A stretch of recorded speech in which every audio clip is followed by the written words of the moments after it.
Hello everyone, আসসালামু আলাইকুম। আমি শাকিল। তো আজকের এই পার্টিকুলার ভিডিওতে আমি কথা বলব যে কিভাবে আপনি সুপারভাইজড মেশিন লার্নিং অ্যালগরিদমগুলো ইমপ্লিমেন্ট করতে পারেন। ঠিক আছে? তো সুপারভাইজড বলেন, আনসুপারভাইজড বলেন বা ডিপ লার্নিং বলেন, হোয়াটএভার। সব অ্যালগরিদমকে আসলে ইমপ্লিমেন্ট করার জন্য পাইথনে অনেক লাইব্রেরিজ এবং ফ্রেমওয়ার্কস আছে। ওকে?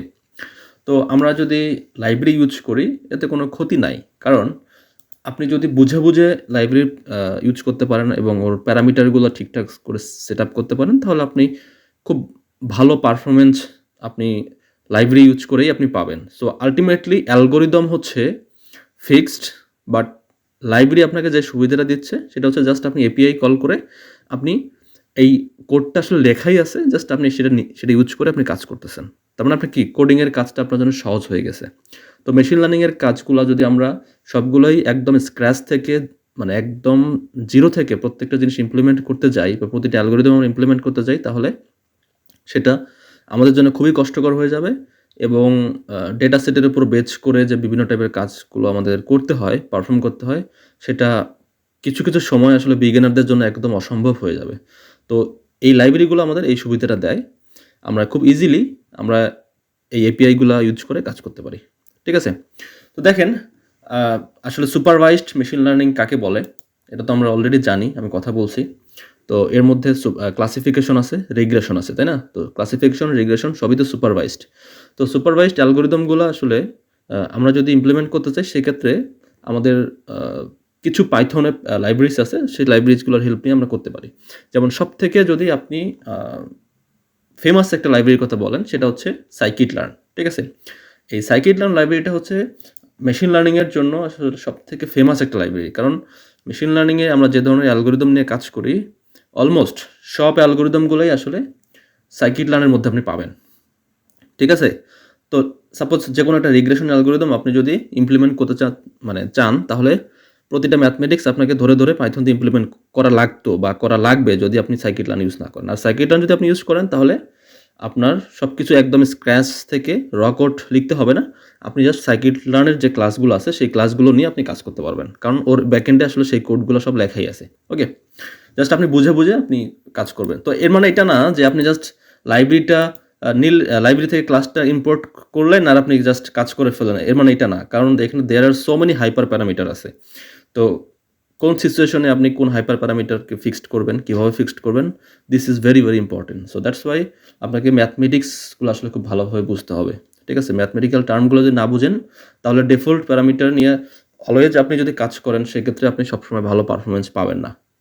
ওকে? আর এটা ছাড়াও আরও অনেক ব্যাপার আছে এখানে, যেটা আস্তে জানতে পারবেন। কারণ আপনার ডাইমেনশনাল রিডাকশন, তারপর হচ্ছে ফিচার ইঞ্জিনিয়ারিং এর অনেক কা মানে ব্যাপার আছে এইখানে, যেটা আস্তে আপনারা জানতে পারবেন। ঠিক আছে? তো আমি যদি সুপারভাইজড মেশিন লার্নিং অ্যালগরিদমগুলো নিয়ে কথা বলি, সেক্ষেত্রে আমি যদি ক্লাসিফিকেশন দিয়ে শুরু করি, সেক্ষেত্রে আপনি scikit-learn অফিসিয়াল ওয়েবসাইটে যদি আসেন, তাহলে আপনি ক্লাসিফিকেশনের জন্য আলাদা অপশন পাবেন। ওকে? তো এখানে ক্লিক করলে আপনি লিস্ট দেখতে পারবেন যে আসলে কি ক্লাসিফিকেশন অ্যালগরিদমগুলো আসলে scikit-learn অ্যাভেলেবল আছে। ওকে? দেখেন, সবার শুরুতেই আছে অর্ডিনারি লিস্ট স্কোয়ার, মানে linear regression, ridge regression, lasso. Okay? তো এগুলা প্রতিটা তো আর পড়া সম্ভব না, আপনারা পড়বেন। ঠিক আছে? এগুলো পড়বেন। তো লিনিয়ার মডেলের ভিতরে আসলে কি আছে? আপনি যদি জাস্ট ওপেন করেন নিউ ট্যাবে, তাহলে দেখতে পারবেন এটা কি লিনিয়ার মডেলের আন্ডারে। Sklearn ডট লিনিয়ার মডেল, তার আন্ডারে এগুলো সব। ওকে? আপনি দেখতে পাবেন যদি আপনি মানে এখানে যে লিস্টগুলো আছে, মানে এই যে অ্যালগরিদমগুলো আছে, এর প্রত্যেকটা অ্যালগরিদম ইম্পোর্ট করতে গেলে আপনাকে এভাবে ইম্পোর্ট করতে হবে।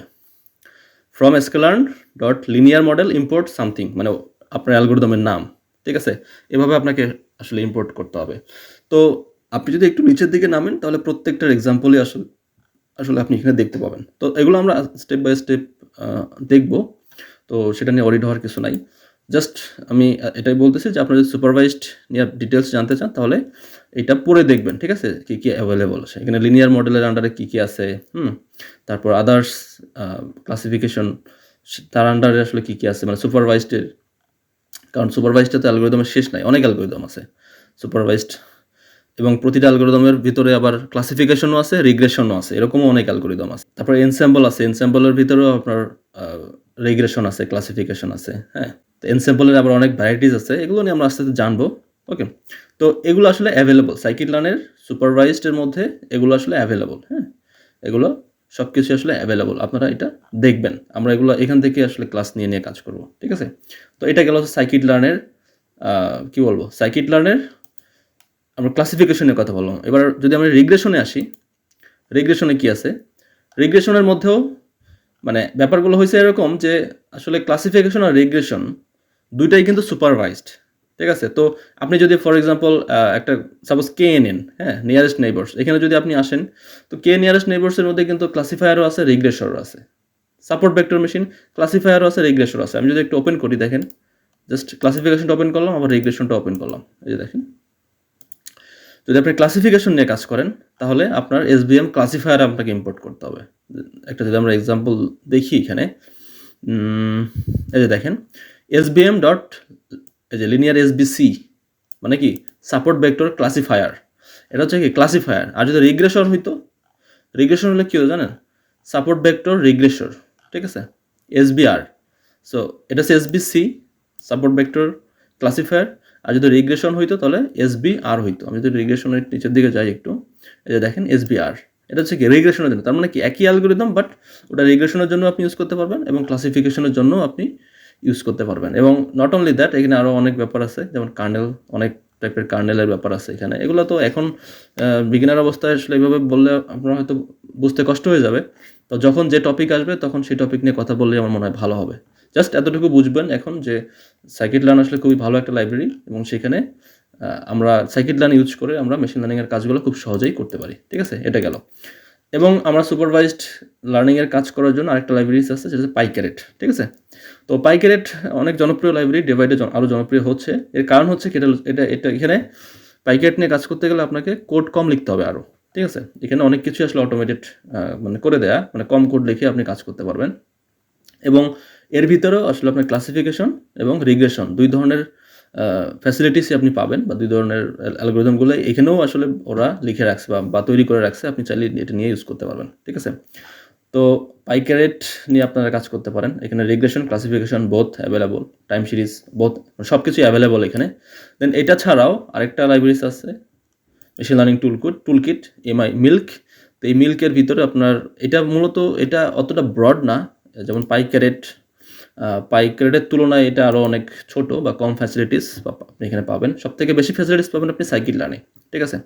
তো মিল্কের মধ্যে দেখেন এখানে সুপারভাইজড যে ক্লাসিফিকেশন আছে বা ক্লাসিফায়ারগুলো আছে, সেই ক্লাসিফায়ারগুলো আপনি এখানে পাবেন, যেমন KNN, random forest, decision tree, এগুলো পাবেন। এবং কীভাবে আপনাকে সব কিছু কাজ করতে হবে সেটা সব কিছু গাইডলাইনও আপনি এখানে পাবেন। ফর এক্সাম্পল, যে কোনো একটা যদি ওপেন করেন, সাপোজ অ্যাডাবুস্ট ওপেন করেন, অ্যাডাবুস্ট অ্যালগরিদমকে পারফর্ম করতে চাইলে কীভাবে করবেন সেই এক্সাম্পলগুলো আপনি এখানে পাবেন, ঠিক আছে? এটা দেখে থেকে আপনারা কাজ করতে পারবেন। আমি বলছি না যে আপনারা শুরুতেই এগুলো পেয়ে যাবেন। আপনার একটা দুইটা কাজ যখন আপনারা দেখবেন বা করবেন, তখন আপনারা একটু ঘাটাঘাটি করলে আপনারা নিজেরাই পারবেন। যার জন্য আসলে আপনার এই লাইব্রেরিগুলোর সাথে পরিচয় করে দেওয়া, তাছাড়া আর কিছুই না। তো প্রত্যেকটা লাইব্রেরির লিঙ্ক আমি ভিডিও ডেসক্রিপশনে দিয়ে দেবো। আপনারা একটু সময় করে একটু ঘাটাঘাটি করবেন, তাহলে আপনারা এখান থেকে অনেক কিছুই জানতে পারবেন, ঠিক আছে? তো নেক্সট ভিডিওতে আবার দেখা হচ্ছে ইনশাল্লাহ। সে পর্যন্ত ভালো থাকবেন। আসসালামু আলাইকুম।